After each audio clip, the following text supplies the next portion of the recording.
Chapter 1891, Conquering Old Pil Rune. Old Pil Rune menghela nafas. Jiang Chen muda, kamu datang dan mengejutkan aku ketika aku mulai ragu apakah ada orang dari wilayah manusia yang bisa memasuki istana ini lagi. Nasib telah membimbing kamu di sini untuk memberi aku kejutan besar. Kursi ini sekarang dapat mengatakan dengan pasti bahwa kamu akan menjadi kandidat terbaik untuk mewarisi Pagoda Velurium. Petik 2. Dia adalah kepribadian yang kuat dan unik dengan standar tinggi. Pujiannya berarti pemuda itu telah memenangkan hatinya sepenuhnya. Jiang Chen tidak terkejut. Pengetahuannya dalam Pil Dao jauh melampaui bahkan master seperti orang tua itu, dan menuntut penghormatan yang terakhir. Anak muda, aku yakin bahwa kamu adalah seorang dewa yang berinkarnasi, dan kamu pasti seorang ahli Pil Dao yang tak tertandingi dalam kehidupan masa lalu kamu, yang hanya muncul sekali setiap 10.000 tahun, renung lelaki tua itu. Jiang Chen tersenyum, sedikit malu. Senior, gelarmu mengandung pil dan rune. Kamu harus menjadi master yang luar biasa dalam rune juga. Kekosongan sunyi yang aku temui ketika aku pertama kali memasuki istana dan rune yang ditunda nanti adalah apa yang kamu lakukan juga, bukan? Petik 2. Kamu tahu tentang rune yang ditangguhkan? Old Pil Rune bertanya dengan terkejut. Aku tahu satu atau dua hal. Jiang Chen tersenyum. Aku beruntung tidak terjebak. Pria tua itu menghela nafas dalam-dalam. Tidak mudah untuk menemukan celah saat mengepung rune yang ditangguhkan. Kamu tentu tahu lebih dari satu atau dua hal. Hanya ahli rune dan mesin terbang yang dapat melarikan diri, dan yang lebih penting, sangat sedikit yang akan mengenali rune yang ditangguhkan. Mencoba membebaskan diri dengan cara orang mendekati suatu formasi hanya akan menghasilkan penghinaan. Kamu sesuatu yang lain, anak muda. Dia sangat terkesan oleh Jiang Chen. Aku pikir itu mungkin mahakaryamu, senior. Bukan karya yang luar biasa, tapi ini adalah pekerjaanku. Jika aku telah menciptakan rune yang paling kuat yang dapat aku buat, akan ada bahaya yang mengancam jiwa, dan kamu tidak akan bisa lolos dengan mudah. Rune yang ditangguhkan aku taruh di istana ini dimaksudkan untuk menjebak daripada membunuh. Dengan demikian penantang yang lebih rendah bisa bertahan hidup bahkan jika terjebak. Aku memiliki beberapa pengekangan. Petik 2. Jiang Chen mengangguk. Masuk akal. Aku tidak merasakan niat membunuh. Petik 2. Baiklah, kembali ke bisnis. Kamu telah melewati uji coba aku dan karenanya berhak menerima hadiah. Aku yakin kamu memiliki banyak sumber daya mengingat identitas dan bakat kamu. Mungkin hadiah aku tidak akan cukup baik untuk kamu. Petik 2. Kamu terlalu baik, Jiang Chen buru-buru menjawab. Haha, kamu tidak perlu terlalu rendah hati. Aku awalnya menyiapkan dua hadiah. Pertama adalah guide panduan komprehensif untuk Pil Dao, yang telah aku curahkan sepanjang hidup aku untuk menulis. Kedua adalah metode dan tips untuk menyempurnakan rune yang ditangguhkan. Aku pikir keduanya tidak akan banyak membantu kamu. Petik 2. Tidak semuanya. Berbagai bidang dalam Pil Dao berbagi kesamaan. Pertukaran pengetahuan sangat penting. Aku bahkan tidak tahu cara memperbaiki rune yang paling dasar. Aku hanya bisa melarikan diri karena pengamatan dan keinginan aku. Petik 2. Old Pil Rune terkekeh. Untung kamu tidak tahu cara memperbaiki rune yang ditangguhkan, atau aku akan merasa bersalah karena memberi kamu hadiah yang berada di bawah kamu. Sebenarnya, rune yang ditangguhkan adalah bidang studi yang sangat maju. Mereka bisa jauh lebih berguna daripada formasi, dan dalam beberapa hal, lebih kuat. Rune yang ditangguhkan itu cepat dan gesit, yang membedakan mereka dari formasi. Dalam lingkungan yang dipenuhi dengan energi roh, seseorang dapat memanfaatkan energi alami dan menciptakan sejumlah besar runes yang ditangguhkan dalam sekejap, membuat mereka sulit untuk dilawan. Jiang Chen sangat menghargai nilai rune. Kedua hadiah itu disembunyikan di bawah patung terbesar di istana ini, anak muda. Kamu akan dapat menemukannya tanpa kesulitan. Pekerjaan aku di Pil Dao tidak akan berguna bagi kamu, tetapi aku harap kamu akan menemukan metode pemurnian rune yang ditangguhkan bernilai. Petik 2. Jiang Chen melihat sekeliling dan melihat patung terbesar. Dia dengan mudah mengambil kedua hadiah itu. Panduan lengkap untuk Pil Dao, ternyata menjadi karya akademik epik panjang. Jumlah kata total berjumlah puluhan juta. Pekerjaan kamu di Pil Dao memang komprehensif, senior. Kamu benar-benar menghayati gelar kamu sebagai Old Pil Rune. Petik 2. Haha. Berhentilah menyanjung tempat duduk ini, anak muda. Mengingat tingkat pengetahuan kamu, sanjungan kamu kepada aku mungkin juga ditujukan kepada diri kamu sendiri. Petik 2. Ini bukan sanjungan, Jiang Chen bergegas keluar. Aku memuji kamu dari lubuk hatiku. Baiklah, kamu sudah melewati istana kelima dan memenangkanku. Aku harap kamu dapat memanfaatkan potensi penuh dari rune yang ditangguhkan. Hadiah aku untuk kamu adalah dua hal yang paling aku banggakan. Petik 2. Jiang Chen membalik-balik teori pemurnian rune yang ditangguhkan dan benar-benar terkejut. Jimat itu memang penemuan besar. Old Pill Rune menghela nafas. Kamu tidak akan mengambil istana ke-6 dulu meskipun memiliki dua peluang, kan? Petik 2. Jiang Chen mengangguk. Aku tidak akan. Aku memiliki dua peluang, tetapi akan sia-sia menggunakan salah satunya sekarang. Petik 2. Pertama, dia belum mencapai persyaratan budidaya minimum. Kedua, istana terakhir pasti yang paling sulit. Jika dia tidak siap, dia akan berkeliaran dalam gelap. Terus bekerja dengan baik, anak muda. Aku percaya kamu akan bisa mendapatkan warisan pagoda Velurium suatu hari nanti. Maka kita semua akan dibebaskan. Kata-katanya tidak hanya untuk keuntungan Jiang Chen. Mereka juga menyatakan kerinduannya akan kebebasan. Setelah mendapatkan meterai ruang waktu untuk istana ke-6, Jiang Chen meninggalkan pagoda dengan berkah lelaki tua itu. Istana ke-4 dan ke-5 secara signifikan lebih sulit daripada yang sebelumnya, tetapi Jiang Chen telah memperoleh banyak juga, termasuk pedang Taiji Pisces dari istana ke-4 dan metode untuk menyempurnakan rune yang ditangguhkan dari ke-5. Pedang adalah senjata dengan kualitas terbaik. Mereka akan sangat membantu dalam pertempuran masa depannya. Adapun rune yang ditangguhkan, proses belajar mereka mungkin sulit dan membosankan, tetapi begitu dia mengerti atau bahkan menguasainya, rune akan menjadi alat yang kuat dan berguna dalam pertempuran. Jiang Chen pergi ke budidaya pintu tertutup begitu dia meninggalkan pagoda. Dia tahu bahwa dia akan naik ke tingkat 6 raja. Chapter 1892, Six Level Empyrean Realm, Breakcraft. Jiang Chen tidak pernah mengalami hambatan dalam hal kultivasi sejak datang ke Divine Abyss. Begitu inspirasi menghantam, terobosannya ke Empyrean tingkat ke-6 semulus sebelumnya. Dalam waktu kurang dari 10 hari, ia mampu menstabilkan kemajuan barunya. Empyrean tingkat ke-6 meningkatkan kekuatannya di setiap bidang sekali lagi. Hanya setelah terobosan itu dia menghitung keuntungan dan kerugiannya dari istana ke-4 dan ke-5. Setiap istana telah memberinya sesuatu yang sangat berbeda, meskipun semuanya sangat berharga. Kali ini tidak ada perbedaan. Dia membawa pedang Taiji Pisces dan meletakkannya di depan dirinya sendiri, memperluas kesadarannya dalam komunikasi yang intens. Dia adalah ahli senjata secara umum, tetapi dia menemukan pedang semakin menarik setiap kali dia memeriksanya. Taiji mengandung 2 kutub, yang melahirkan 4 kardinal. Lalu datanglah 8 trigram, dan karenanya sisa ciptaan. Pedang-pedang ini pastilah diciptakan pada awal surga celestial. Ini menggabungkan esensi dari yin dan yang untuk memberlakukan 5 elemen dan 6 koneksi.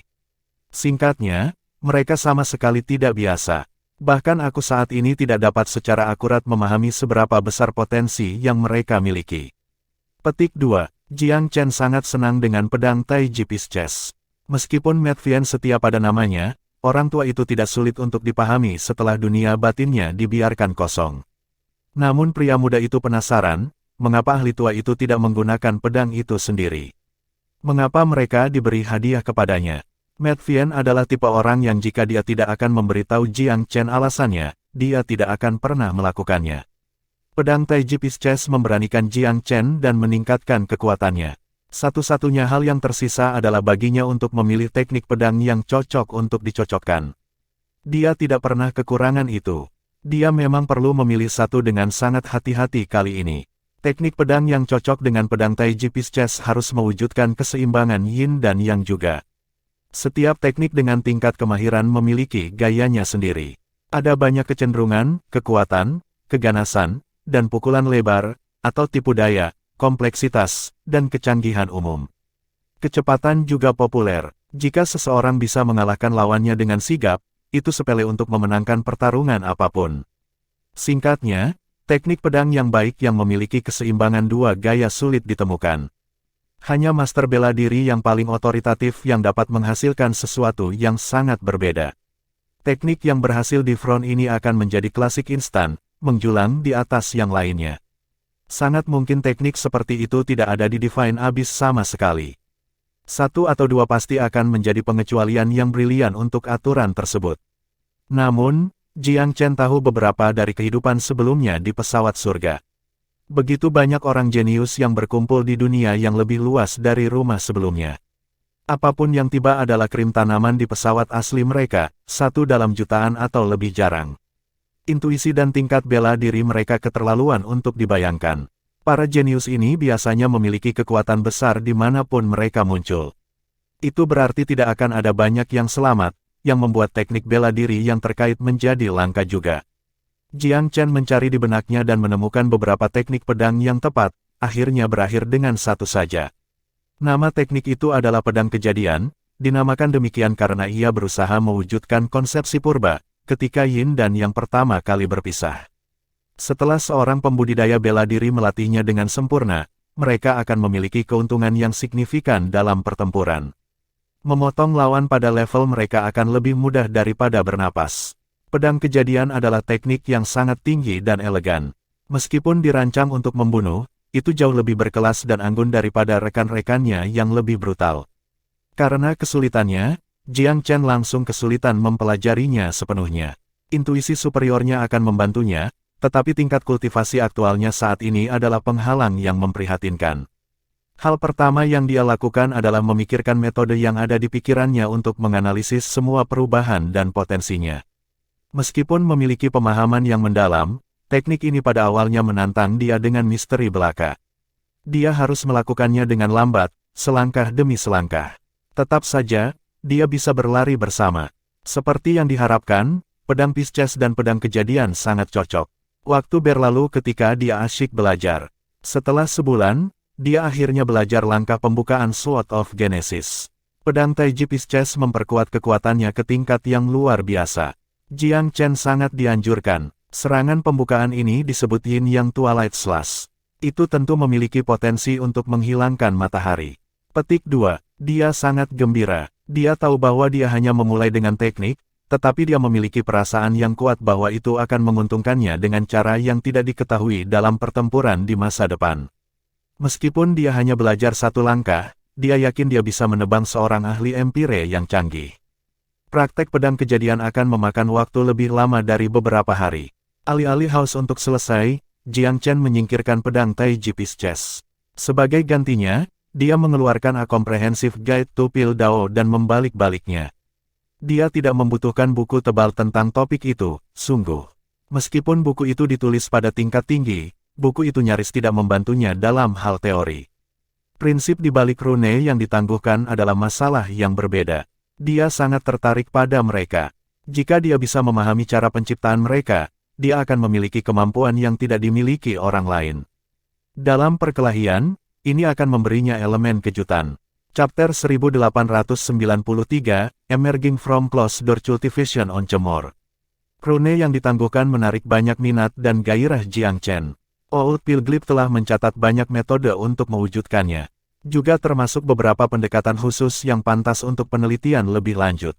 Setiap jenis rune yang ditangguhkan memiliki cara menggambar yang sesuai. Seni itu agak berbeda dari formasi etsa dan menggunakan segel tangan. Itu adalah kombinasi dari keduanya. Metode pembuatan rune mirip dengan formasi etsa, yang berarti rune memiliki kekuatan kuasi-formational. Mungkin mereka lebih lemah daripada formasi yang digambar pada skala yang lebih besar, tetapi mereka memiliki keunggulan unik. Mereka bisa diselesaikan dalam waktu yang sangat singkat dan digunakan untuk melakukan pukulan yang tidak terduga. Selain itu, mereka sangat fleksibel dan dapat disesuaikan dengan situasi saat ini. Terkadang, mereka dapat digabungkan dengan medan untuk menciptakan hasil yang benar-benar tak terduga dan unik. Jiang Chen sangat antusias dengan kerajinan baru ini. Dia menikmati memulai dari dasar-dasar. Saat ini, sangat sulit untuk bahkan memulai pembentukan agung jiwa surgawi. Tidak ada yang salah baginya untuk menghabiskan waktu berkultivasi sebagai gantinya. Semakin banyak upaya yang dia keluarkan sekarang, semakin dia harus bergantung pada pertarungan di masa depan. Meskipun dia harus memulai dari awal, belajar bagaimana membuat rune yang ditangguhkan tidak terlalu sulit. Agak lebih esoteris dibandingkan dengan formasi etsa, tetapi bukan akhir dari dunia.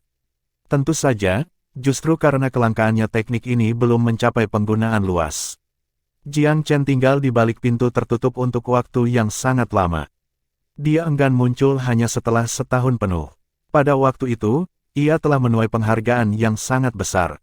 Sekarang aku adalah Empyrean level 6 dan telah mempelajari Sword of Genesis. Aku dapat dengan mudah menghancurkan para ahli level 7 atau 8. Yang tingkat 9, aku pikir aku sudah mendapatkan apa yang diperlukan untuk membawanya juga. Petik 2. Pria muda itu mengatakan ini berkat peningkatan kekuatannya, dan bukan kepercayaan buta. Semua orang sangat gembira melihatnya muncul dengan cara yang menakjubkan. Dunia luar sebagian besar tetap tenang selama dia pergi. Namun, berita dari setiap sudut tampaknya menunjukkan perubahan kecil yang terjadi. Sejak menggantikannya sebagai penguasa muda ibu kota Feluriam, Jiang Chen telah memerintahkan propaganda tahunan bahaya iblis di mana-mana dalam wilayah manusia. Bukannya dia ingin menteror semua orang. Dia ingin menggunakan kesempatan itu untuk membangkitkan penjaga rakyat dan membuat mereka waspada terhadap kemungkinan invasi. Dia tidak ingin kebangkitan yang kasar terjadi ketika mereka benar-benar datang. Mungkin akan terlambat kalau begitu. Karena penekanannya yang berulang tentang iblis, hampir semua orang di Feluriam Capital bersiap untuk upaya perlawanan. Kota ini dibangun menjadi benteng pertahanan dan pertahanan. Kabar baik yang dibawa tuan mudanya setelah masing-masing kunjungannya meningkatkan kekuatan kota itu sendiri. Saat ini, Feluriam Capital memiliki lebih banyak pakar Empyrean daripada Mou Shuang, Wellspring, dan Jiao bersaudara. Banyak kaisar besar lainnya secara bertahap menembus satu persatu pada waktu mereka sendiri.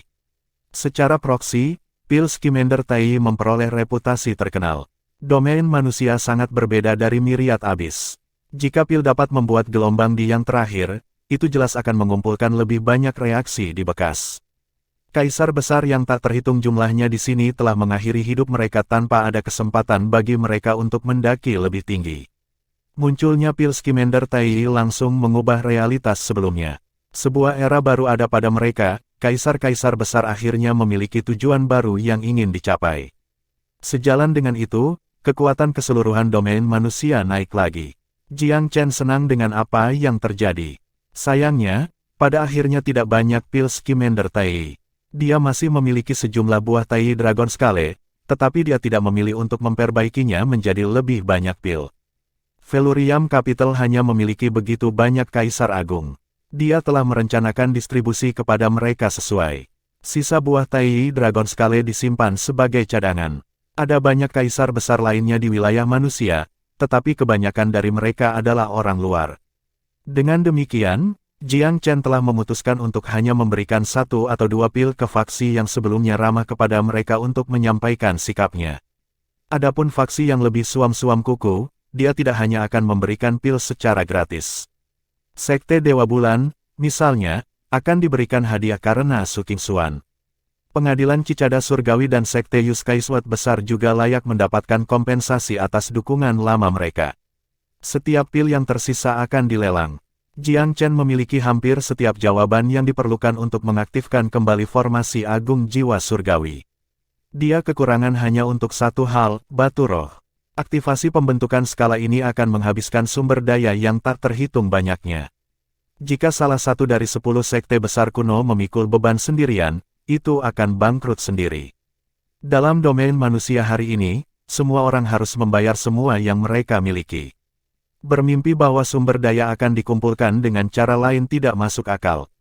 Untungnya, Jiang Chen punya banyak pil untuk dijual. 10 harus cukup untuk mendapatkan 1 ton bunga. Dia berharap mereka mendapatkan harga selangit. Hanya dengan begitu dia bisa mengambil lebih banyak batu roh untuk dirinya sendiri. Berita tentang niatnya menyebar melalui wilayah manusia dengan sangat cepat. Setiap faksi yang mengetahuinya dimobilisasi, faksi-faksi tingkat pertama sangat putus asa, bersedia memberikan semua yang mereka miliki hanya untuk 1 pil. Fakta bahwa sejumlah besar kaisar besar di Feluriam Capital telah menerobos masuk ke Empyrean merangsang teman-teman mereka di faksi lain. Sebelum ini, kaisar-kaisar besar telah memegang otoritas yang hampir mutlak. Informasi baru bahwa domain manusia dapat memiliki pakar empirinya sendiri, dan terlebih lagi, bahwa mereka dapat diproduksi, benar-benar mengguncang segalanya. Domain manusia pada umumnya tercengang dan didorong ke hiruk-pikuk gila. Para pembudidaya terjebak di puncak Kaisar Agung begitu lama merasakan semangat mereka dihidupkan kembali. Mereka dengan penuh harap mengantisipasi perolehan pil Scamander Tai, sehingga mereka bisa melepaskan belenggu fana mereka dan naik. Chapter 1894, Natural Phenomena. Para kelas berat nyaris tidak bisa menenangkan jantung mereka yang berdetak kencang ketika mereka mendengar berita itu. Pil-pil itu akan dilelang. Meskipun ketegangan akan memuncak dan kekayaan batu roh diperlukan untuk mendapatkan pil, mereka masih gembira. Tentu saja, Jiang Chen tidak berniat untuk mengadakan pelelangan sendiri. Dia mencapai ketinggian di mana dia paling banyak membuat penampilan singkat dan mengucapkan beberapa kata cepat. Gunung Merak Suci akan dipercayakan dengan tanggung jawab. Pada hari pelelangan, para tokoh dari setiap sekte besar dalam wilayah manusia datang sendiri dan dengan sekelompok besar elit. Jelas bahwa tidak ada yang ingin diabaikan. Meskipun Jiang Chen tidak akan menengahi pelelangan itu sendiri, ia tampil di depan umum untuk menyoroti kekuatan pil Scamander Tai, yang benar-benar mengubah cara sekte memandangnya. Ketika Jiang Chen pertama kali menjadi penguasa muda ibu kota Velurium, dia mengalami kesulitan memanggul mantel. Tidak begitu lama sejak saat itu. Tetapi dia adalah orang yang benar-benar berubah dan telah mencapai kesuksesan besar. Mungkin saja tidak ada pembudidaya di wilayah manusia yang bisa mencapai ketinggiannya di masa hidup mereka. Para tamu meletus menjadi obrolan.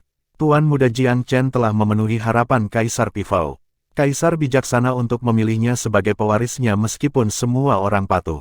Ibu kotanya telah makmur di bawah pemerintahan pemuda itu dan tumbuh lebih dari 10 kali lipat dalam kekuasaan. Petik 2. Haha, pandangan ke depan Kaisar Pifao yang tajam memang mengagumkan. Sangat disayangkan bahwa tidak ada yang mendengar kabar darinya selama bertahun-tahun.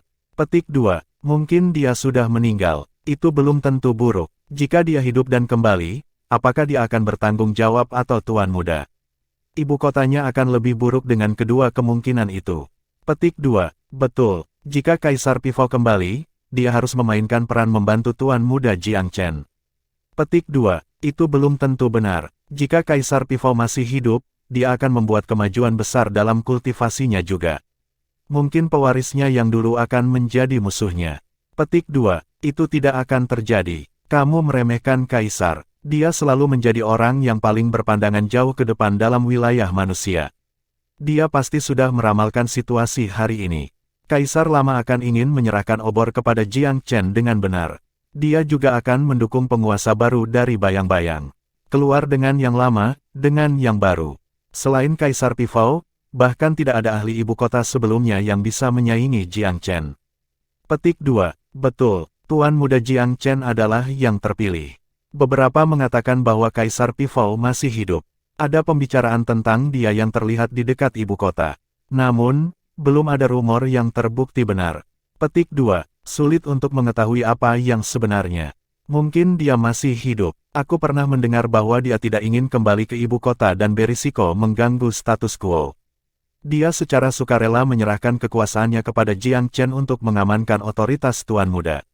Petik 2. Jika itu masalahnya, integritas Kaisar Pifao sangat mengagumkan. Spekulasi terbang di antara kerumunan. Bahkan para ahli Empire yang tertutup muncul di pelelangan bersama Old Crane sebagai pemimpin mereka. Old Crane terkekeh. Orang-orang jenius muncul dari masa muda, tetapi pernyataan itu tidak pernah lebih benar ketika diterapkan padamu. Tuan Muda Jiang Chen, kamu akan segera naik ke tingkat mahir, bukan? Petik 2. Suaranya sengaja dinaikkan seolah dia ingin seluruh dunia tahu.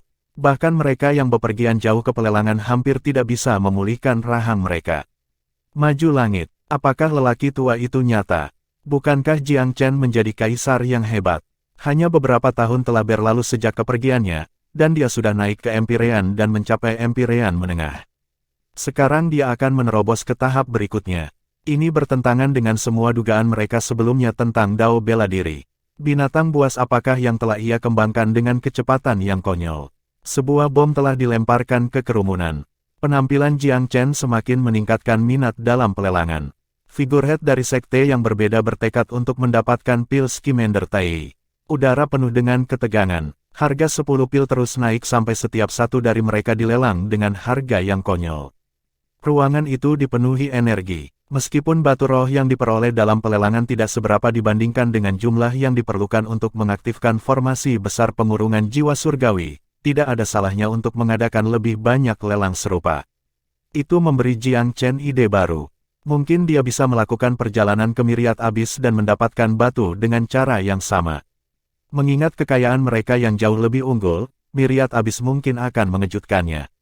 Setelah itu, ketika delegasi dari masing-masing faksi masih belum pulih dari kegembiraan mereka, fenomena alam yang ekstrim tiba-tiba mengganggu udara damai di kejauhan. Di siang hari bolong, retakan petir membelah langit, dan sinar cahaya teknik melayang di udara. Segudang fenomena aneh menghantam ruang seperti itu akan menjadi dunia celestial. Pergantian peristiwa yang tiba-tiba membuat semua orang lengah. Mereka semua berputar untuk melihat ke arah yang sama. Tidak ada yang tahu apa yang terjadi. Kemungkinan mengerikan muncul di benak mereka. Mungkinkah iblis? Ketakutan menyusul mereka dan menyebar melalui kerumunan seperti api. Sial, iblis-iblis itu pasti telah menembus segel. Mereka akan menyerang kita. Petik 2. Invasi iblis akan datang. Apakah umat manusia akan punah? Apakah ini akhir dari kemanusiaan? Akan selalu ada pesimis di dunia. Sebaliknya, mata Jiang Chen bersinar terang saat mereka fokus pada langit yang jauh. Spekulasi yang menakutkan menyaring telinganya. Dia membiarkan seekor naga melolong dan membentak, "Berhentilah bicara omong kosong dan sebarkan desas-desus." Fenomena alam muncul karena kenaikan entitas yang kuat. Lihatlah gelombang tinggi awan merah tua. Burung vermilion telah naik ke keilahian. Petik 2. Jiang Chen pada awalnya tidak yakin, tetapi pengamatan lebih lanjut mengatakan kepadanya bahwa Vermilion Bird mendapatkan dorongan inspirasi yang dibutuhkan dan menerobos kemacetan. Itu akan menjadi dewa sejati, makhluk suci level suci. Itu alasan untuk perayaan. Chapter 1895, The Vermilion Bird God. Keyakinan Jiang Chen menenangkan kerumunan yang panik. Ketakutan yang mengerikan menembus udara perlahan-lahan memudar. Mereka secara implisit mempercayai semua yang dikatakan tuan muda itu. Mereka memandang pemuda itu dengan rasa ingin tahu, hanya menyadari betapa selisih kultivasi itu, meski semua orang menempati ruang yang sama. Jiang Chen terikat untuk kebesaran. Domain manusia tidak cukup besar untuk menampungnya, dan dia akan bepergian semakin jauh dari para pembudidaya di sini. Tuan muda Jiang Chen, apakah fenomena itu disebabkan oleh terobosan senior Vermilion? Seseorang mengumpulkan keberanian untuk bertanya. Semua mata tertuju pada Jiang Chen, menunggu jawaban pasti. Jiang Chen mengangguk sambil tersenyum. Aku dapat menjamin bahwa itu adalah burung Vermilion, dan aku yakin 90% burung itu telah naik ke keilahian. Itulah satu-satunya penjelasan untuk skala fenomena aneh ini. Petik 2. Keilahian. Tuan muda, apakah itu berarti wilayah manusia memiliki pelindung ilahi kita sendiri sekarang? Petik 2. Betapa mendebarkannya itu. Jika kita memiliki pelindung ilahi, apa yang dapat dilakukan iblis terhadap kita?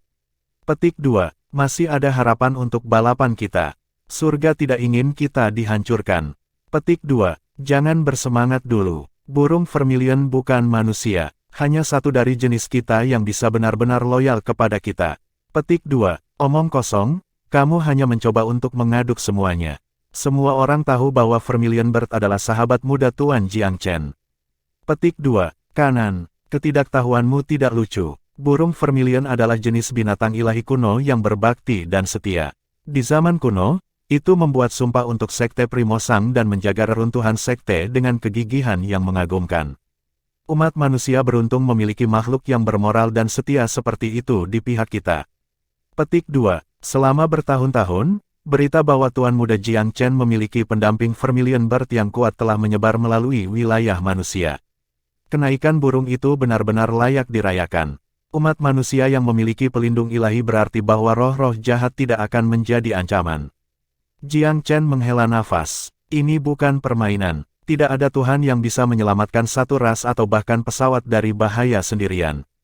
Adalah hal yang baik Vermilion Bird telah naik, tetapi jangan berharap untuk melawan seluruh pasukan iblis sendiri. Petik 2. Nada suaranya semakin keras ketika dia menambahkan, jangan berpikir sebentar bahwa perlindungan Vermilion Bird sudah cukup untuk menghilangkan ancaman. Jangan pernah beranggapan bahwa kita dapat melonggarkan penjagaan kita. Kamu menipu diri sendiri jika kamu berpikir demikian. Orang-orang dari zaman kuno tahu betapa kuatnya iblis dan seberapa besar invasi mereka. Jika kamu lalai, kamu akan melihat sendiri berapa banyak kerusakan yang dapat mereka lakukan terhadap dunia kita ketika mereka menyerang. Sebelumnya, ketika kamu tidak tahu apa yang menyebabkan fenomena aneh, hanya ketakutan iblis sudah cukup untuk membuat kalian semua tidak berdaya. Mengingat ketabahan fisik dan mental kamu, apakah kamu pikir kamu akan bisa melawan iblis? Dan serangan adalah kemungkinan yang sangat nyata. Petik 2. Tidak ada yang berani mendongak ketika tatapan tajam Jiang Chen menyapu kerumunan. Mereka tidak ingin menjadi sasaran pengawasannya. Old Crane mengangguk dan menambahkan dengan serius, Tuan Muda Jiang Chen telah berbicara di pikiranku. Domain manusia saat ini sama sekali tidak siap untuk invasi iblis. Masa depan kita akan dalam bahaya jika kita terus berjalan seperti ini. Petik 2. Di kejauhan, awan merah tua yang tak terbatas di atas tinggi berkembang dan beringsut lebih dekat ke ibu kota Velurium.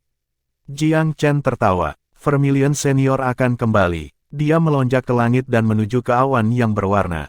Jeritan gembira menembus udara. Burung Vermilion tidak bisa menghentikan seruan gembira. Jiang Chen bergerak untuk menemui burung itu dan menanggapi dengan mengaum naga. Lain dibawa ke langit. Itu Long Xiaoxuan, beristirahat di ibu kota. Kultivasinya masih melebihi Jiang Chen yang mengejutkan pada tingkat ke-7 Empyrean, tonggak penting bagi salah satu keturunan naga sejati. Kekuatan dari garis keturunannya telah tumbuh cukup kuat baginya untuk memulihkan ingatan warisannya, yang memungkinkan naga untuk terus selangkah lebih maju dari Jiang Chen dalam budidaya. Namun, Jiang Chen yakin bahwa kemungkinan dia mengalahkan naga dalam duel adalah lebih dari 90%. Manusia, naga, dan burung Vermilion berkumpul di langit yang luas. Jiang Chen tertawa terbahak-bahak. Selamat atas naik ke keilahian, Brother Vermilion. Ini kabar baik bagi ibu kota Velurium dan wilayah manusia. Petik 2. Burung itu terkekeh-kekeh bahagia. Ini memang menyebabkan perayaan naik ke keilahian, tapi aku berutang sebagian besar dari kesuksesanku kepadamu. Burung itu hanya berbicara kebenaran. Jiang Chen telah membantunya dalam banyak hal. Tanpa dia, itu tidak akan pernah sampai ke tempat itu sekarang. Mungkin memudar dari keberadaannya kembali ketika mencapai akhir dari siklus kehidupan terakhirnya. Dengan demikian, tidak ada kecerdasan dalam ungkapan terima kasih burung kepada Jiang Chen. Kerumunan pembudidaya di bawah ini bisa mendengar percakapan mereka, tetapi karena manusia dan binatang buas telah berbicara dalam bahasa binatang buas kuno, mereka tidak mengerti apa-apa dan bertukar pandangan bingung. Jiang Chen memimpin burung Vermilion ke tempat pelelangan diadakan di ibu kota Velurium. Burung itu berubah menjadi seorang pria dan disambut oleh tepuk tangan meriah. Itu bukan upaya untuk menyanjung atau menjilat, tetapi ekspresi penghormatan yang tulus. Keramahan kamu dihargai. Untuk itu saja, roh ini akan melakukan apa yang aku bisa untuk domain manusia, jika tidak ada yang lain. Petik 2. Burung itu selalu berhubungan baik dengan umat manusia, dan ia berutang kenaikan kepada mereka. Karena itu, janjinya tulus dan tulus. Kerumunan meletus dalam sorak-sorai, termotivasi oleh janji burung itu. Pikiran menjadi tak berdaya sebelum invasi iblis adalah keputusasaan, tetapi sekarang mereka melihat secercah harapan. Chapter 1896, Returning to Myriad Abyss Island. Jiang Chen menjaga percikan harapan tetap hidup bagi umat manusia. Kenaikan burung Vermilion semakin memicu percikan api. Berita kenaikan burung mencapai semua bagian dari wilayah manusia dalam waktu kurang dari sehari. Penggarap dari seluruh domain meninggalkan Velurium Capital masih menggelegak dengan kegembiraan dan membawa perkembangan yang membangkitkan kembali ke wilayah mereka. Burung Vermilion mencari Jiang Chen setelah semua orang pergi. Tuan Muda Chen, hal-hal yang tidak terlihat terlalu bagus di sini, katanya dengan suara rendah. Apakah kamu menemukan sesuatu yang baru, Brother Vermilion? Domain manusia saat ini adalah kelompok mangsa muda yang malang. Jika iblis menembus segel kuno dan menyerbu berbondong-bondong, kami tidak siap untuk bertarung sama sekali. Kehidupan yang tak terhitung jumlahnya akan hilang dan kehancuran total tak terhindarkan. Petik 2. Aku belum membuat penemuan signifikan. Penguasa iblis surgawi melarikan diri ke wilayah lain, tetapi meterai yang kamu pulihkan masih berdiri, yang memberitahu kami bahwa ia belum kembali. Namun, aku telah melakukan putaran di berbagai wilayah dan memperhatikan sejumlah detail yang tidak biasa. Aku percaya invasi besar-besaran akan segera terjadi, kemungkinan dalam 8 hingga 10 tahun. Petik 2. 8 hingga 10 tahun. Jiang Chen menghela nafas dalam hati. Dia tahu burung itu bukan jenis yang melebih-lebihkan bahaya. Itu berarti perhitungannya sebelumnya terlalu optimis. Formasi besar pengurungan jiwa surgawi dapat mencegah iblis, tetapi ia memiliki kurang dari 1 dekade untuk mengaktifkannya kembali. Hatinya tenggelam dengan besarnya tugas. Jika invasi pecah, dia tidak bisa membayangkan bagaimana wilayah manusia akan mempertahankan diri dari ras yang dikenal karena kebrutalannya di pesawat surga. Berapa banyak kemajuan yang kamu buat dalam mengaktifkan formasi, Tuan Muda? Tanya burung itu. Aku mengumpulkan kurang dari 20% dari sumber daya yang dibutuhkan. Aku harus pergi ke Myriad Abyss untuk sisanya. Jiang Chen menghela napas dalam diam. Dia tidak pernah merasakan urgensi seberat ini sebelumnya. Dia bisa berjalan dengan sangat baik dari invasi iblis dengan keluarganya dan membiarkan wilayah manusia membusuk, tetapi dia tidak akan membiarkan dirinya. Dia berjanji kepada Kaisar Pifau dan para manula di 6 istana warisan. Dia tidak akan bisa memaafkan dirinya sendiri jika dia meninggalkan kaumnya.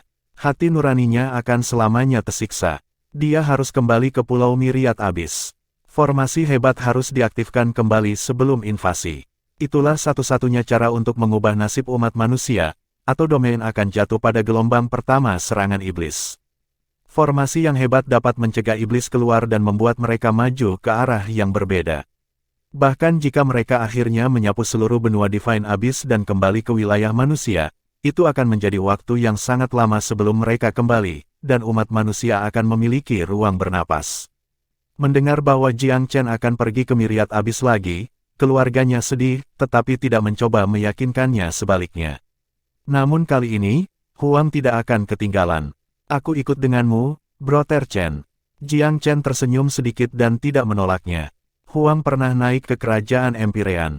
Meskipun dia masih pada tahap awal, dia cukup kuat untuk menjaga dirinya aman bahkan di Myriad Abyss. Selain itu, mereka berdua telah menjalani hidup dan mati bersama. Itu membuatnya merasa lebih beralasan untuk memilikinya di sisinya. Dan Fei tidak cemburu. Dia tahu betapa pentingnya Huang bagi Jiang Chen. Dia mengedipkan air mata yang berkobar di matanya dan tersedak. Kamu memang bermaksud mulia, suamiku. Baik aku maupun putri kami tidak akan membebani kamu. Aku hanya berharap bahwa sebelum kamu menjelajah ke dalam bahaya, kamu akan ingat kamu memiliki aku, putri kami, orang tua kamu, dan anggota keluarga lainnya untuk pulang. Petik 2. Jiang Chen sangat tersentuh. Dia tahu semua orang, dari keluarganya hingga seluruh umat manusia, bergantung padanya. Kelangsungan hidup mereka adalah tanggung jawabnya. Tanpa dia, keluarganya akan berantakan. Dia lebih berguna bagi mereka hidup-hidup. Karena itu, dia harus melindungi dirinya sendiri bagaimanapun caranya. Jiang Feng dan Su Meng menangis setelah mendengar bahwa putra mereka pergi lagi. Ayahnya mengucapkan selamat tinggal padanya dengan sederhana, hati-hati, jaga dirimu sendiri, dan tepukan di bahu, singkat dan ringkas seperti ayah biasa. Sementara itu, Su Meng mengingatkannya lagi dan lagi untuk waspada dan tidak gegabah dengan keselamatannya sendiri. Dia sudah lama tidak menjadi ibu baginya, tetapi dia benar-benar peduli padanya. Dia mendengarkan dengan seksama apapun yang dikatakannya. Ayah, ibu, jangan khawatir. Aku tidak pernah melupakan saudara kedua. Aku tahu tanpa mengatakan bahwa aku perlu mengawasinya. Langit akan menjauhkan dari bahaya. Petik 2. Adiknya adalah penyesalan terbesar Su Meng dalam hidupnya. Dia tidak akan pernah memaafkan dirinya sendiri selama dia masih hilang. Su Qingxuan tidak sentimental. Dia menyeringai pada Jiang Chen dan Huanger. Kakak perempuan Huang, aku mendengar bahwa ada 16 keindahan terkenal di Myriad Abyss. Kamu harus mengawasi saudara aku. Petik 2. Huang tersenyum sedikit ke belakang. Aku tidak akan pergi. Jika saudaramu cukup karismatik untuk membawa semua 16 dari mereka kembali ke Gunung Pifau Suci, aku tidak akan keberatan sama sekali. Petik 2. Nyata. Tanya Su Qingxuan secara dramatis. Kamu terlalu murah hati, ipar perempuan. Apakah kamu tidak akan cemburu? Petik 2. Tentu saja aku akan, kata Huang sambil tersenyum bijak. Namun, ada hal yang lebih penting untuk dilakukan daripada menjadi cemburu. Selain itu, fokus kakak kamu adalah pada dunia yang lebih besar. Bagaimana gadis-gadis cantik itu dapat menarik perhatiannya? Petik 2. Jiang Chen dan Huang tidak bertahan setelah mengucapkan selamat tinggal. Mereka memberi isyarat kepada burung vermilion dan Long Xiaoxuan dan bersiap untuk pergi. 8 bersaudara dari suku Golem Batu Purba, dengan loyal membela Gunung Suci selama ini, memanggil Jiang Chen. Tuan muda, maukah kamu membawa kami bersama kamu saat ini untuk melihat dunia? 8 saudara lelaki yang berpikiran sederhana ingin mencoba peruntungan mereka di Myriad Abyss setelah melihat kemajuan luar biasa yang telah dibuat Jiang Chen selama waktunya di sana. Chapter 1897, The Rejuvenation Isle Scary Fever. Jiang Chen tertawa ketika dia memberi 8 batu golem bersaudara sekali lagi. Lakukan saja pekerjaan yang aku berikan yang terbaik yang kamu bisa. Selama kamu bekerja keras, aku yakinkan kamu ada masa depan yang cerah di depan kamu. Petik 2. Meskipun golem itu agak mengempis, mereka tidak berani menentang. Jiang Chen berangkat sekali lagi ke pengadilan Cicada Surga. Dia memanfaatkan formasi transportasi di sana untuk tiba di Winterdraw lagi. Dia memiliki pengalaman bepergian kedua arah sekarang, dan keyakinannya pada kemampuan formasi untuk membawanya di antara dua bidang meningkat sebagai hasilnya. Perjalanan ini jauh lebih mudah daripada yang terakhir. Luce dan yang lainnya telah merawat pulau dengan baik ketika dia pergi. Yan Wanjun, di sisi lain, belum kembali dari kunjungannya ke Haoxian. Yang pertama sangat senang melihat Jiang Chen, meskipun ia sedikit pucat ketika melihat burung vermilion di dekatnya. Jelas sekali, dia gentar dengan aura mengerikan yang dipancarkan unggas suci. Butir-butir keringat dingin menggulung punggungnya. Burung vermilion telah mencapai keilahian. Mata kultivator dipenuhi dengan hormat. Ada yang terjadi di Winterdraw saat aku pergi. Jiang Chen tertawa. Berita dari luar, mungkin. Aku tidak mendapat kabar penting dari dunia luar, jawab Luce buru-buru, tapi Winterdraw sendiri relatif damai. Keluarga kekaisaran peremajaan datang untuk menawarkan kepatuhan secara teratur. Secara keseluruhan, mereka sangat sopan tentang hal itu. Petik 2. Jiang Chen tidak terkejut bahwa ini benar. Sebagai faksi tingkat kedua atau ketiga, peremajaan mencengkeram mati-matian pada sedotan mobilitas ke atas. Beberapa tahun yang lalu, ia mengundang sejumlah anak muda Polilore untuk diadili semata-mata untuk menyanjung orang-orang bangsa yang lebih berkuasa. Itu sangat menderita berkat peristiwa bencana itu. Tapi itu tidak menghilangkan keinginannya yang ambisius. Setelah keluarga kekaisaran menemukan Jiang Chen adalah pewaris tanah suci abadi, para anggotanya mulai memiliki desain baru. Kecakapan bela diri pria muda itu telah menyebar jauh dan luas ke setiap sudut Myriad Abyss. Meskipun peremajaan berada di tempat terpencil, itu telah mendengar tentang dia seperti yang lainnya. Oleh karena itu, ia memiliki keinginan yang membara untuk menjilat Jiang Chen. Jiang Chen tidak membenci orang-orang ini karena desain mereka. Dalam dunia bela diri Dao, pola pikir seperti ini biasa terjadi. Meskipun Rejuvenation awalnya menyebabkan dia beberapa kesulitan dalam usahanya menjilat sepatu bot Polilore, pengalaman itu ternyata menjadi sesuatu yang positif. Tanpa itu, bagaimana dia akan menjadi inti Winterdraw? Bagaimana dia bisa mendapatkan informasi tentang formasi besar pengurungan jiwa surgawi tanpa memperoleh peninggalan dan warisan Peising? Kadang-kadang, tampaknya memang ada tangan nasib mengarahkan hidup. Karena semua ini, Jiang Chen tidak memusuhi peremajaan. Selain itu, ada kemungkinan bahwa ia dapat mengalihdayakan sebagian dari kebutuhannya yang sangat besar akan sumber daya kepada tetangganya. Berbicara tentang iblis berarti memanggilnya. Tepat saat dia mempertimbangkan hal ini selama pengarahan Luce, Pangeran Kekaisaran Huo dan Kepala Pengawas Ding tiba di depan pintunya. Apakah kamu akan melihat mereka, Tuan Muda? Tanya Luce. Bagaimana kamu berurusan dengan mereka beberapa kali terakhir mereka datang? Jiang Chen tertawa. Mereka selalu membawa hadiah. Luce menanggapi dengan serius. Aku menerima hadiah itu, tetapi belum membiarkannya masuk. Jiang Chen mengangguk. Sudah selesai dilakukan dengan baik. Kamu telah bertindak sebagai bawahan yang baik. Jika kamu mengizinkan mereka masuk, itu akan menjadi tidak sesuai dengan stasiun kamu. Petik 2. Seperti tugas aku, Luce memiringkan kepalanya dengan hormat. Baik, beritahu mereka bahwa aku telah memutuskan untuk melihat mereka secara langsung. Dia tidak melihat alasan untuk menolak sumber pemerasan yang rela. Dia tidak memiliki kesempatan seperti itu setiap hari. Pangeran Kekaisaran Huo dan Kepala Pengawas Ding sudah datang ke Winterdraw beberapa kali. Sayangnya, mereka selalu kecewa. Ya, mereka berhasil memberikan hadiah mereka, Tetapi pelindung pulau itu selalu memberitahu mereka bahwa Tuan Muda Jiang Chen tidak ada di sana. Tidak ada orang yang pernah diberikan audiensi. Mengecewakan, untuk sedikitnya, mereka datang untuk mencoba keberuntungan mereka sekali lagi. Tuan Muda Jiang Chen benar-benar ada di sini dan bersedia untuk bertemu mereka benar-benar mencengangkan. Keduanya merasa tersanjung. Mereka memiliki tingkat menonjol dan kultivasi dalam hak mereka sendiri, tetapi tidak berani memamerkan sedikit kebanggaan di hadapan Jiang Chen. Salam, Tuan Muda Jiang Chen.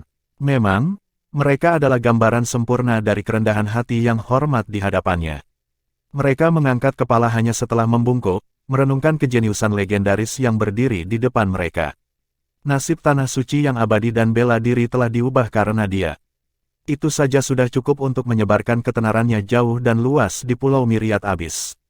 Ekspresi Jiang Chen keren, senyum tipis menggantung di wajahnya saat dia menatap pangeran kekaisaran dan kepala sipir peremajaan. Matanya yang masih melekat membuat mereka sedikit tidak nyaman. Haha, halo, aku berani mengatakan tidak satu pun dari kita mengharapkan reuni kecil ini di sini di Pulau Winterdraw. Pria muda itu terkekeh. Reuni. Pangeran Kekaisaran Huo tampak bingung dengan kepala pengawas Ding. Mereka tidak bisa mengerti apa maksud Jiang Chen.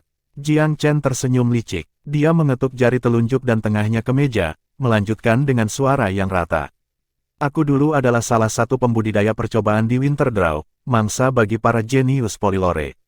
Mungkin kamu sudah melupakan aku sekarang, Petik 2. Pangeran Kekaisaran dan sipir keduanya menggigil. Masa lalu yang mengerikan yang mereka ingin lupakan muncul kembali dengan tiba-tiba yang luar biasa. Mereka mengembalikan tampang Jiang Chen dengan kebingungan dan kekacauan. Kemudian, sesuatu diklik. Keduanya langsung berubah pucat seperti sehelai kain. Mereka mengingat sesuatu yang hampir bersamaan. Tidak perlu terlalu tegang. Masa lalu ada di masa lalu.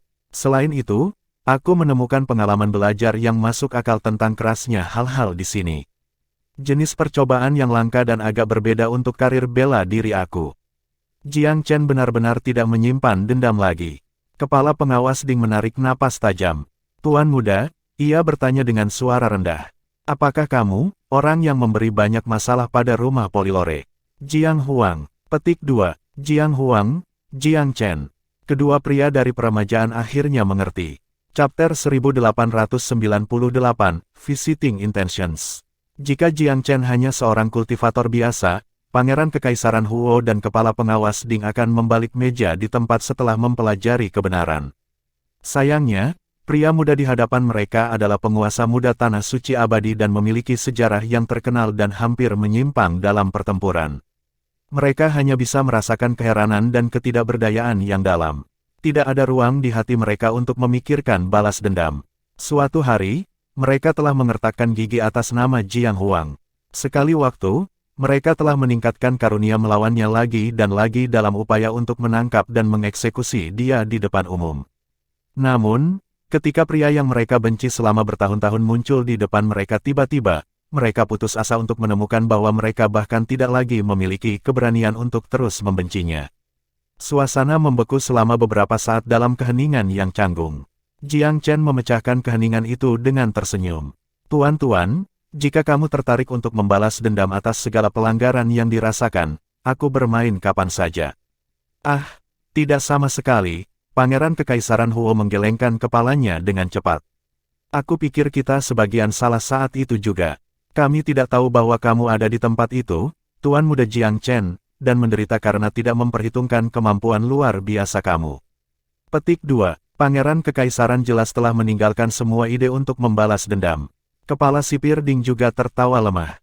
Aku tidak terlalu setuju dengan ide perburuan dari awal. Aku tidak tahu bahwa kamu akan hadir juga, Tuan Muda. Kamu benar-benar membedakan diri kamu dari sekam, begitulah kehendak surga. Petik 2. Ya, kehendak surga. Pangeran Kekaisaran dengan mudah menyetujui. Jiang Chen tersenyum dingin. Penjelasanmu sudah cukup, biarkan dulu berlalu. Petik 2. Kedua pria itu cukup senang dan senang mendengar bahwa Jiang Chen tidak akan lagi menekan mereka karena dianiaya di masa lalu. Kebalikannya tidak akan pernah terjadi, tentu saja. Untuk peremajaan untuk mencari tindakan terhadap Tuan Muda Tanah Suci sama dengan bunuh diri.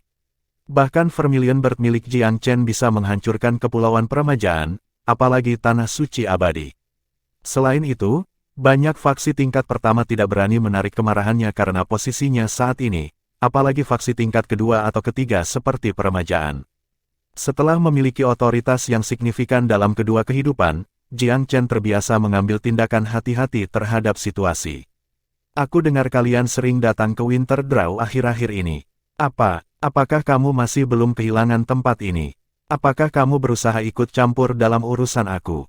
Petik 2. Pertanyaan itu menyebabkan kedua pria itu berkeringat dingin. Ini adalah kesalahpahaman besar, Tuan. Kami datang berkali-kali hanya untuk mengunjungi kamu dan mengungkapkan kekaguman kami untuk tanah suci kamu. Petik 2. Jiang Chen tahu bahwa peremajaan selalu ingin memohon bantuan 10 negara ilahi. Hubungannya dengan Polylore adalah studi kasus klasik dalam kegagalan bencana. Cukup dengan kata-kata kosong. Katakan mengapa kamu benar-benar datang ke sini, katanya dengan dingin. Itu, Pangeran Kekaisaran Huo menggaruk kepalanya, tertawa dengan sedikit malu. Kami berjanji bahwa kami tidak memiliki desain di Winter Draw. Namun, setelah mendengar bahwa kamu adalah ahli yang tinggal di sini, kami ingin membangun hubungan yang baik dengan kamu, dan mungkin, mencari perlindungan kamu. Petik 2. Perlindungan aku. Jiang Chen berkedip. Tanah Suci Abadi, aku kira. Tapi itu sangat jauh dari sini. Bagaimana kamu mengusulkan itu terjadi? Petik 2. Kurangnya penolakan langsungnya membuat keduanya bersemangat. Jarak bukan masalah, jawab Pangeran Kekaisaran Huo dengan cepat. Namamu sangat terkenal di mana-mana di Myriad Abyss, Tuan Muda. Kunjungan tunggal akan cukup untuk menimbulkan kekaguman di berbagai faksi sekitarnya. Mereka tidak akan berani tidak menghormati kita lagi, apalagi mengingini kepemilikan kita. Petik 2. Menguasai kepemilikanmu. Mengapa kamu mengatakan itu? Jika aku ingat dengan benar, aku pikir kamu adalah salah satu yang lebih kuat di antara pulau-pulau di sekitar kamu. Petik 2. Sebenarnya, Jiang Chen mengingatnya sebagai puncak dari rekan-rekan terdekatnya. Pangeran Kekaisaran Huo tersenyum masam. Ya, itu yang terjadi sebelumnya. Tetapi sekarang, peremajaan berada dalam masalah besar. Karena perselingkuhan Polylore, beberapa rumahnya datang untuk memprotes dan mengganggu kami. Kami telah menderita kerugian yang signifikan dalam tenaga kerja dan sumber daya. Dengan demikian, tetangga kita sudah mulai mendapatkan gagasan tentang kita. Saat ini, mereka melihatnya sebagai potongan yang enak dan enak. Karena kita dibenci oleh Polylore Divine Nation, tidak mungkin kita akan mendapatkan bantuan, jadi. Kepala pengawas Ding menghela nafas panjang. Jelas, kesulitan yang mereka hadapi membebani semua eksekutif Rejuvenation. Jiang Chen tertawa terbahak-bahak. Dia biasanya tidak memperhatikan urusan sehari-hari faksi-faksi kecil. Setelah meninggalkan Rejuvenation beberapa tahun yang lalu, dia tidak memperhatikannya. Mengapa dia memiliki minat pada pertumbuhan atau kelangsungan hidupnya? Dibandingkan dengan 10 negara ilahi, tidak ada yang menariknya ke sini, apalagi menjaga minatnya. Tapi tampaknya keadaan menyesal Rejuvenation sebenarnya terkait dengan tindakannya di masa lalu. Dia melihat kembali pada Pangeran Kekaisaran dan Kepala Sipir dengan setengah tersenyum. Jadi, izinkan aku mengkonfirmasi ini. Kamu datang berkunjung untuk mencari perlindungan pribadi aku, ya? Jiang Chen bertanya dengan nyaman. Memang, kami tidak menyembunyikan hal lain, Pangeran Kekaisaran Huo cukup pintar untuk tidak menyangkal motifnya. Dia tahu bahwa setiap gerakan palsu sebelum seorang ahli seperti Jiang Chen tidak ada gunanya. Lebih baik jujur, Kepala Pengawas Ding, di sisi lain, memandang pemuda itu dengan penuh harap. Dia telah mendengar Jiang Chen melembut, yang memberinya harapan. Kami bukan saudara atau teman, peremajaan dan aku. Jika aku peduli, kami secara teknis memiliki permusuhan di antara kami, meskipun aku memang mengatakan itu adalah air di bawah jembatan. Tetap saja, menawarkan kamu perlindungan aku, bukankah menurut kamu itu terlalu dibuat-buat? Petik 2. Kedua pria dari peremajaan layu. Jika mereka tidak tahu bahwa Jiang Chen dan Jiang Huang adalah sama, mereka akan menginginkan sesuatu yang lebih. Tetapi pengetahuan itu menuntun mereka ke jalan yang berbeda. Hanya yang paling optimis yang akan mengandalkan musuh masa lalu untuk mengulurkan tangan membantu. Namun, nada Jiang Chen berbelok tak terduga. Tapi dengan kata lain, kita benar-benar hanya mengenal satu sama lain setelah kita bentrok. Aku memiliki misi yang sangat penting saat ini yang membutuhkan banyak batu roh. Jika kamu dapat menemukan sesuatu untuk membantu hal itu, aku tidak melihat alasan mengapa Eternal tidak dapat menawarkan dukungan. Selanjutnya, aku dapat menjamin bahwa faksi yang ingin membuat kamu kesulitan akan meninggalkan kamu sendirian secara sukarela. Jika tidak, maka aku akan mengajar mereka. Petik 2, Chapter 1899, Transaction. Tidak ada orang yang berharap Jiang Chen berubah pikiran begitu tiba-tiba. Keduanya senang pada pergantian peristiwa. Pangeran Kekaisaran Huo menyetujui permintaan itu. Peremajaan memiliki persediaan batu roh sendiri, seperti halnya pulau-pulau di sekitar kita. Baru-baru ini, lawan utama kami adalah Kepulauan Tritalen. Tritalen terutama kaya akan batu roh. Bahkan, itulah penyebab perselisihan terbesar kami.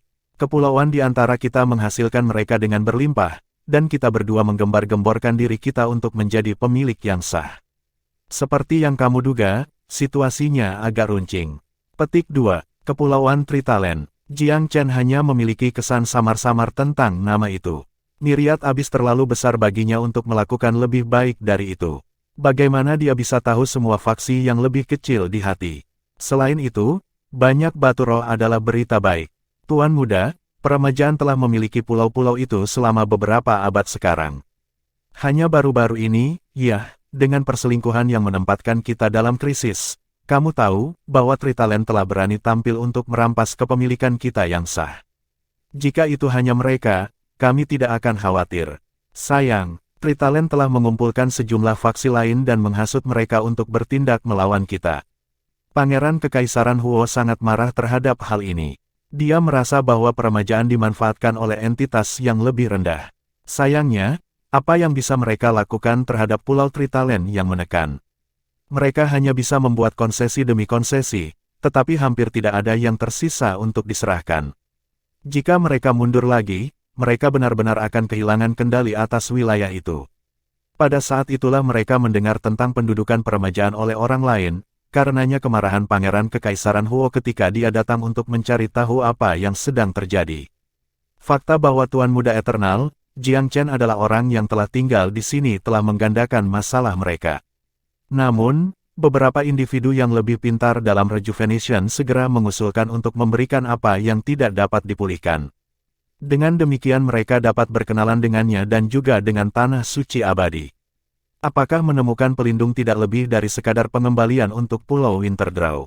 Garis pemikiran ini telah membawa Pangeran Kekaisaran Huo dan Kepala Pengawas Ding terus-menerus kembali. Mereka ingin melihat pemuda legendaris secara langsung. Sayangnya, mereka berpaling berkali-kali oleh tanggapan bahwa dia sebenarnya tidak ada di sini. Meskipun mengalami kekecewaan abadi, mereka tetap kembali dari waktu ke waktu untuk mencoba keberuntungan mereka. Yang mengejutkan mereka, Tuan Muda ada di sini saat ini. Hanya setelah bertemu dengannya secara langsung, mereka menemukan hubungan lembut yang dimiliki peremajaan dan pemuda itu di masa lalu.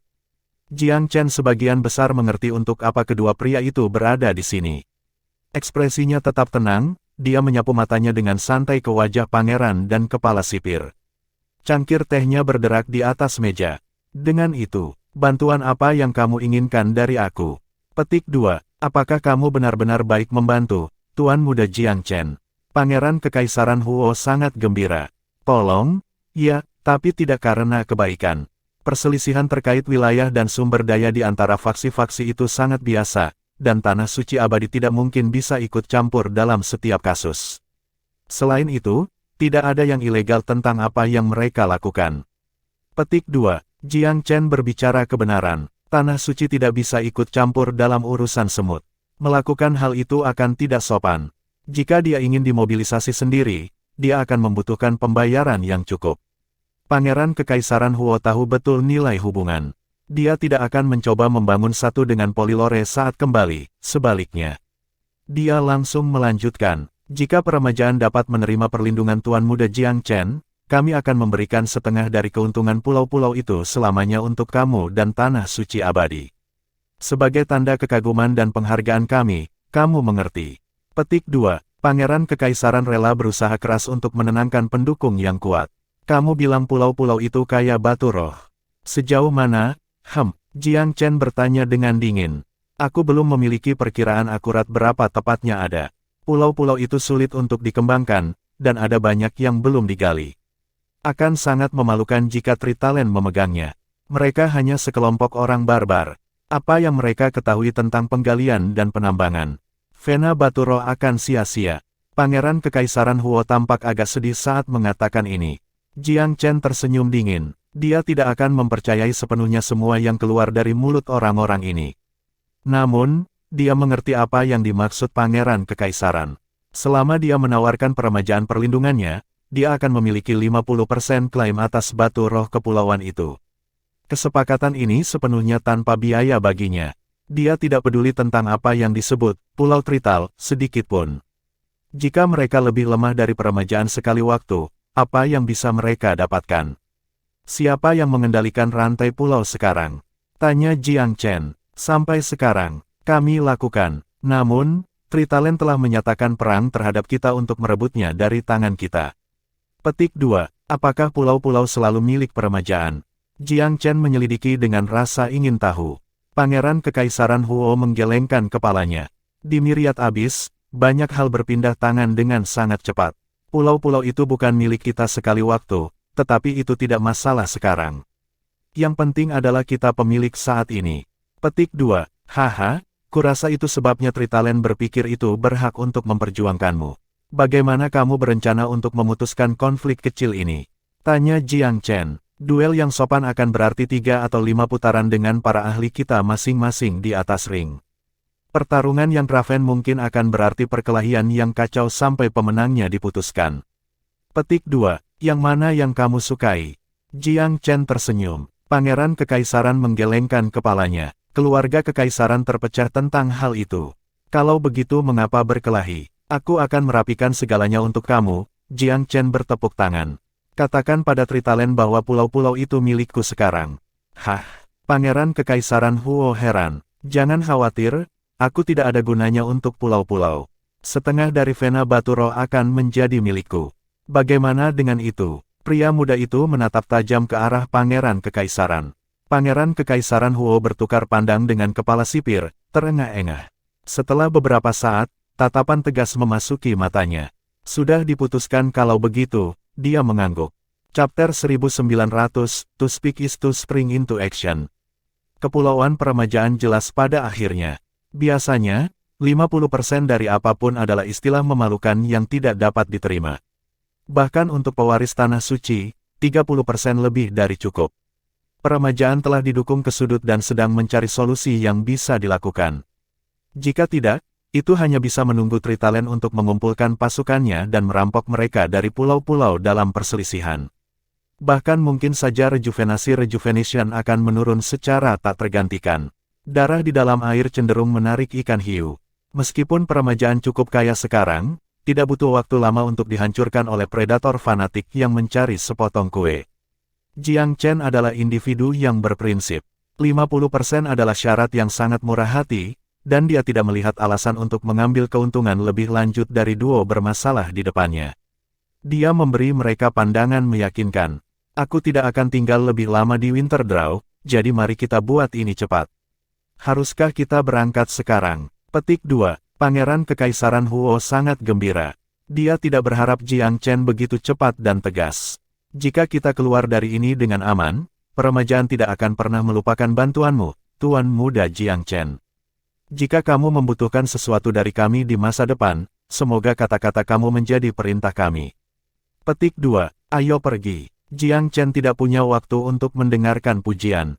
Dia lebih tertarik pada Vena batu roh di pulau-pulau itu. Jika urat nadi sangat kaya, itu akan memuaskan kebutuhan yang membara. Dia hanya memiliki 1/10 dari yang dibutuhkan oleh formasi besar saat ini. Mungkin kesempatan ini akan menjadi 30 atau 40% dari total. Jika ini terbayar, mengumpulkan sisanya akan jauh lebih mudah. Luce dan para pembudidaya lainnya sedikit kecewa setelah mendengar Jiang Chen segera pergi. Winterdraw adalah bentengku, bukan? Pemuda itu menghibur. Aku akan sering berkunjung di masa depan. Bahkan, kepentingannya akan meningkat pesat dalam waktu dekat. Jangan mengendur. Merawat pulau dengan baik, oke. Petik 2. Terserah kamu, Tuan Muda. Luce sangat akomodatif. Hidupnya ada di tangan Jiang Chen, dan pemimpin masa depan dari Tanah Suci Abadi akan memberikan mereka prospek luar biasa dalam hal apapun. Mereka mengalami kesulitan sekarang, tetapi mereka harus bertahan. Jiang Chen meninggalkan Winterdraw dengan perahu air Rejuvenation, yang berlayar melalui langit kembali ke rumahnya. Winterdraw tidak jauh dari peremajaan. Bagaimanapun, yang pertama adalah milik yang terakhir di masa lalu. Sepanjang perjalanan, Pangeran Kekaisaran Huo adalah citra kerendahan hati dan perhambaan. Pria muda itu tahu bahwa sang pangeran berperilaku seperti ini hanya karena kebutuhan, tetapi tidak melihat alasan untuk menjelaskannya. Pada satu titik dalam penerbangan, kepala pengawas Ding tiba-tiba datang ke depan kapal. Yang mulia, ia menyatakan dengan serius, tampaknya ada penyergapan di depan. Penyergapan, ekspresi Pangeran Kekaisaran Huo menjadi gelap. Apakah kamu sudah menginvestigasi sepenuhnya? Belum, pengintai kami tidak bisa terlalu dekat karena takut mengganggu mereka. Namun, aku curiga penyergapan itu dari Tritalen. Mungkin mereka tahu tentang kepergianmu dari peremajaan dan berencana untuk menyerang Yang Mulia dalam perjalanan pulang.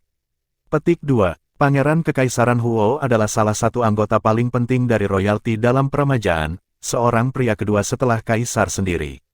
Selain itu, ia dipercaya dan dihormati dalam rantai otoritas di sana. Kematiannya akan memberikan pukulan serius terhadap fraksinya. Ada berapa musuh di sana? Pangeran Kekaisaran bertanya dengan suara rendah. Belum ada berita konkret, namun, jika itu Tritalen, mereka pasti akan berada di sini berbondong-bondong. Aku pikir kita harus berhati-hati. Petik 2. Pangeran Kekaisaran Huo meninju meja. Apakah kekejaman para bajingan ini tidak akan pernah berakhir? Mereka mengambil keuntungan dari kami ketika kami turun sebelumnya, tetapi dengan tuan muda di pihak kami, agresi lebih lanjut akan bunuh diri. Petik 2. Pria muda itu bisa mendengar keinginan Pangeran Kekaisaran agar dia melangkah. Jiang Chen tersenyum kecil. Kami akan berurusan dengan mereka saat mereka datang. Aku yakin peremajaan telah menderita di tangan Tritalen beberapa kali. Apakah kita akan memberikan beberapa retribusi? Petik 2. Bagaimana? Pangeran yang rendah hati ini menentang penilaian kamu. Pangeran Kekaisaran membungkuk. Mudah. Kami hanya menghancurkan mereka. Nada bicara Jiang Chen keren. Hancurkan mereka. Pangeran Kekaisaran Huo saling bertukar pandangan dengan kepala sipir Ding.